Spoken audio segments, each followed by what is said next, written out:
Allohga qasamki, yalang'och ayol bor joyda bir dona ham erkak kishi bo'lmaydi. Yana Allohga qasamki, yalang'och ayolning uyida bir dona ham erkak bo'lmaydi. Payg'ambarimiz sollallohu alayhi va sallam noshariy kiyingan ayollarning uyidagi erkaklarni dayuslar deb nomladi.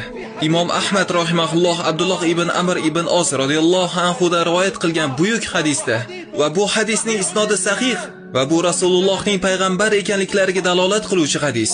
Aytadilarki, oxir zamonga yaqin ummatimdan erkaklar bo'lmagan yarim erkaklar paydo bo'ladi.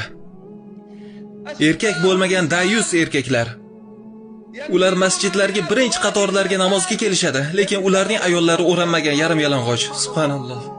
Masjidlarga birinchi qatorlarga namozga kelishadi, lekin ularning ayollari o'ranmagan yarim yalang'och. Ular ziynatlarini va avratlarini ko'z-ko'z qilib yurishadi. Ularni la'natlanglar, chunki ularga Allohning la'nati tushgan.